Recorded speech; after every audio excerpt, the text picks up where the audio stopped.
So, I've been thinking about vibration and what it means in relation to people connecting with one another, and how the vibrational, energetic connection kind of works. It just kind of popped into my head, and I was sitting zazen a moment ago, emptying my mind of any thought. Paradoxically, by emptying my mind of any thought, other thoughts, when it was over, came in, but they were what maybe I would call more authentic thought, which is a slippery slope, because on the one hand, thoughts are things, and on the other hand, thoughts are the issue, or thoughts are what's standing in the way of a greater understanding of things.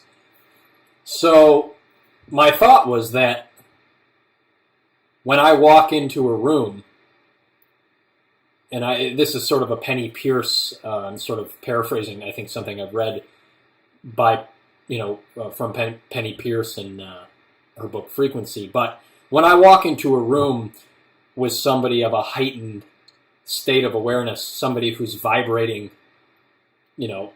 up here, if on particular day I'm vibrating down here, I'm very sensitive to these changes, and the more I've become lighter and less dense and changing my diet and things, I become more and more attuned or sensitive to that sort of what the frequency of people's vibrational state or their energy, or we could just call it awareness if we want to dispense with the more esoteric and stay with something simpler.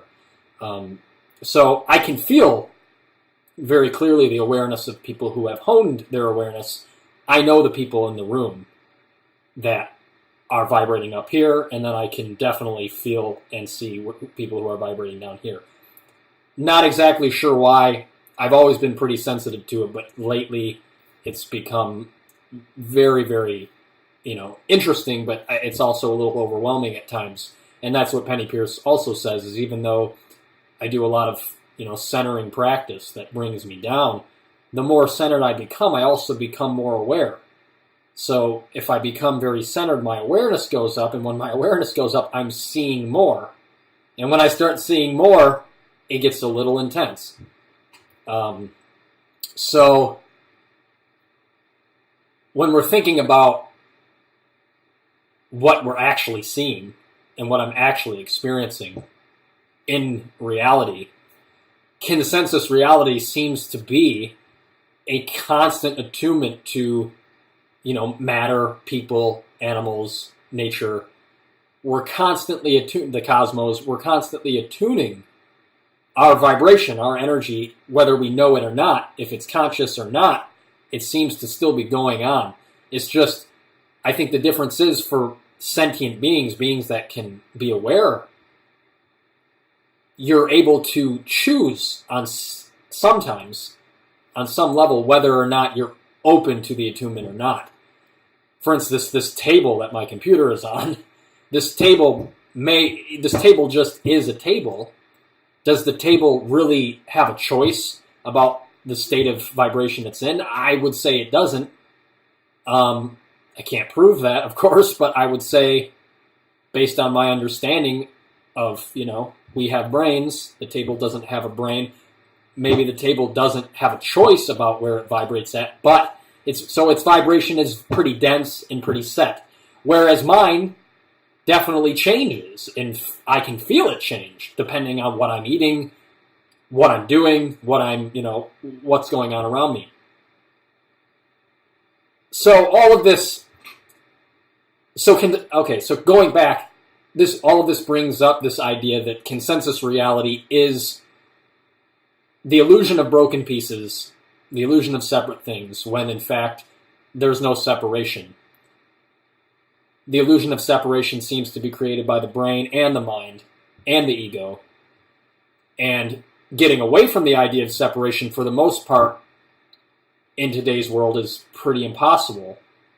Because if all of a sudden you're in oneness or connectivity with everything all the time, you can't really walk around and do very much without killing yourself or walking in front of a bus. So it's paradoxical, because on the one hand, we can have experiences of complete interconnectedness and, one with all things.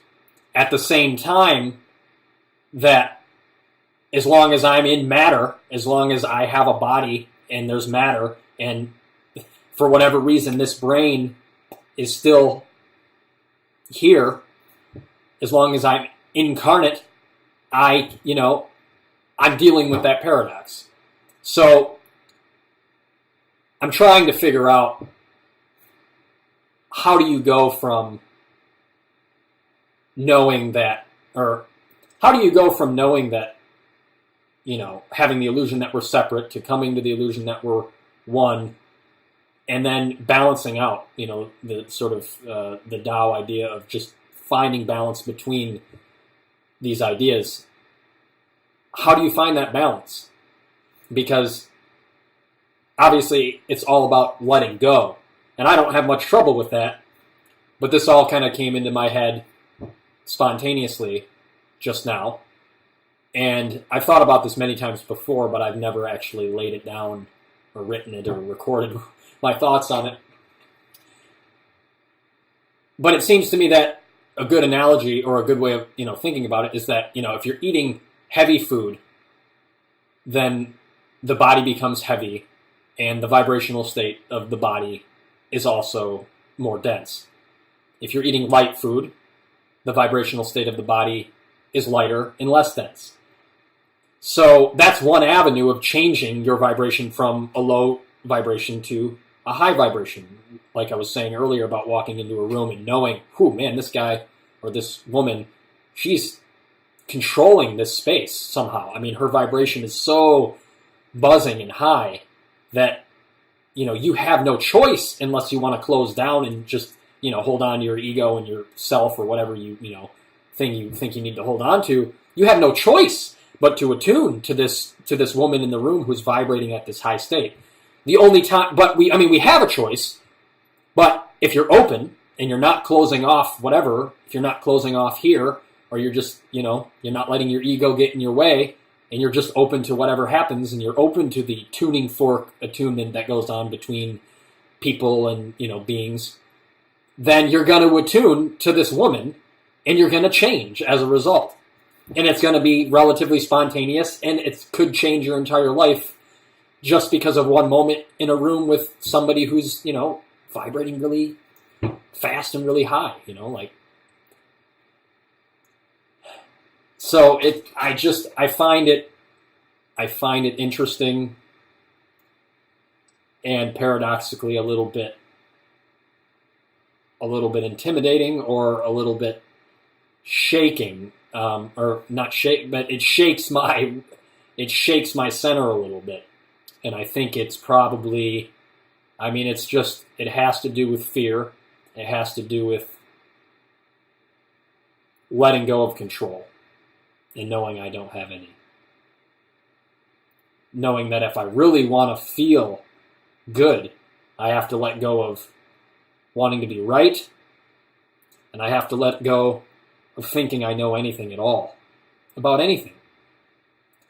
Not that thoughts are bad, but just that thoughts change according to your something else, according to your vibration, according to, again, if you're eating really light, beautiful food that's nourishing, your thoughts are no longer dense and negative and heavy and all this stuff. So we're kind of a product of all things. We're a product of the people that are around us and what they're vibrating at. We're a product of the food we're eating. We're a product of whether or not we're in nature or in front of electronics all day long.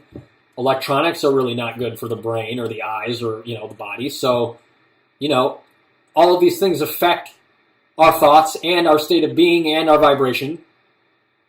And then habits, obviously, like what are you doing on a daily basis to feel better? Are you exercising? Are you meditating? some people, it's interesting that I've talked to people who think that meditation is what it's all about, and they don't really exercise. And that's fine, except that in my experience, I not only do I feel better when I exercise, but my ability to sit and my ability to have things moving clearly and cleanly, and my awareness, kind of stabilizing, my center stabilizing, it's so much easier when I've been doing exercise regularly than when I'm not. And so I don't think you can say just because impermanence exists that we don't need to be concerned about our vibration while we're in human bodies on this particular planet. Even though it may be meaningless and impermanent in that Buddhist sense of the idea, you can't completely let go until you're out of a body. But, you can, but at the same time that as you become more conscious of these levels, you're coming up and you're kind of dropping, things are kind of falling off continuously. There's always a little bit more falling off. But as you go up, you're still becoming more aware of many different things that are going on.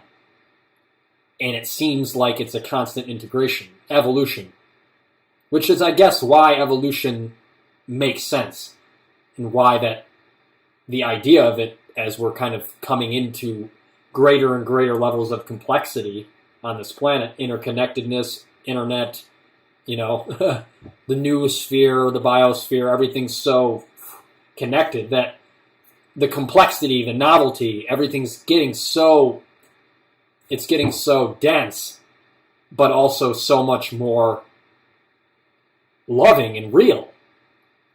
Again, I think that the more loving and real it gets, the more people we're going to see, unfortunately, falling off into madness, or falling off into, self-hate or war or killing each other, whatever it is.